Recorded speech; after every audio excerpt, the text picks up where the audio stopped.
নতুন একটি ভিডিওতে সবাইকে স্বাগতম জানিয়ে ভিডিওটা শুরু করছি। আসসালামু আলাইকুম এভরিওয়ান, কেমন আছেন আপনারা সবাই? আশা করি সবাই অনেক ভালো আছেন। আমরা আল্লাহর রহমতে ভালো আছি। আম্মু দুপুরে রান্না শুরু করে দিয়েছে। এখন ছিম দিয়ে চচ্চড়ি করা হবে মাছ, সেজন্য ছিমটা গোটায় রাখা হয়েছে, কাটা হয়নি। অন্যান্য সময় তো ভাজি করলে ছিম কাটাই হয়, কিন্তু আম্মু যখন মাছ চচ্চড়ি করে তখন ছিম কাটে না, ছিমটা গোটায় রাখে আর কি। আজকে ছোট মাছ দিয়ে ছিম চচ্চড়ি করা হচ্ছে। তো এখন ছিম আর আলুটা প্রথমে একটু কষি নিচ্ছে, তারপরে পানি দিবে। আজকে ছিম আর আলু দিয়ে ভাজিও করা হবে। শীতের সময় তো যে কোনো সবজি খেতেই ভালো লাগে, আর ছিমও তো ভালো লাগে খেতে। এখন দিয়ে দিচ্ছে পানি, যেহেতু চচ্চড়ি করা হবে সেজন্য পানি একটু কমই দিল। যতটুকুই পানি দেওয়া হয়েছে এই পানিতে তরকারিটা রান্না করা হয়ে যাবে। তরকারিটা কিছুক্ষণ হওয়ার পরে মাছ দিবে। এই তো ছিম দিয়ে আলু দিয়ে ভাজি করে নেওয়া হয়েছে।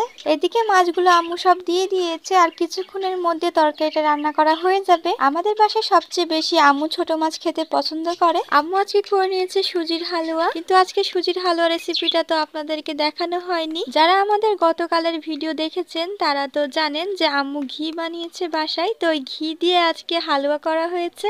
ঘিটা অনেক ভালো বানানো হয়েছে। আমরা বাজার থেকে যে ঘি কিনে খাই সে ঘিয়ের তো একেবারে সেন্ট ভালো হয় না, তো আম্মু যেটা বাসায় বানিয়েছে সে ঘিয়ের তো সেন্টেই ভরপুর হয়ে আছে। এখনো ভিডিওতে তো শুধু আপনারা দেখতেই পাচ্ছেন, কিন্তু যে স্মেলটা বের হচ্ছে সেটা তো আর পাচ্ছেন না। কালকে আমরা ঘি দিয়ে ভাত খেয়েছি। আজকে সুজির হালুয়াতে নারকেল আর বাদাম একটু বেশি করে দেওয়া হয়েছে। তো এটা আধা ঘন্টা রাখা হয়েছিল এভাবেই। তো এখন আম্মু কেটে নিচ্ছে। গরম অবস্থায় তো কাটা যাবে না, যার জন্য ঠান্ডা হওয়ার পরে আম্মু কাটছে। আমাদের বাসায় হালুয়া খেতে সবাই পছন্দ করে। আমাদের একটা ভুল হয়ে গেছে যে তেজপাতাগুলো আগে তুলে নিতে হতো, তাহলে কাটতে সুবিধা হতো। সুজির হালুয়া তো নরম করেও রান্না করা হয়, কিন্তু নরমের চেয়ে এইভাবে শক্ত শক্ত করে খেতে বেশি ভালো লাগে। এইভাবে সুজির হালুয়া রান্না করলে দেখতেও ভালো লাগে আর খেতেও ভালো লাগে। আজকের হালুয়াতে বাদাম একটু বেশি দেওয়া হয়ে গেছে। বাদাম বেশি হওয়াতে কোনো সমস্যা নেই, খেতে ভালোই লাগবে। আজকের হালুয়া রান্নাটা ভালোই হয়েছে। আপনারা তো দেখতেই পাচ্ছেন আম্মু সব হালুয়াগুলো তুলে নিচ্ছে। হালুয়াটার কালারও অনেক সুন্দর এসেছে,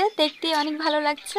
এখন হচ্ছে বিকেল বেলা, যার জন্য রোদ্র আকাশ এখন খেলতে যাবে, সেজন্য র্যাকেট বের করে নিয়েছে। সো আজকের ছোট্ট ভিডিওটা এই পর্যন্তই। সবাই ভালো থাকবেন, সুস্থ থাকবেন, আমাদের সাথে থাকবেন। আল্লাহ হাফেজ।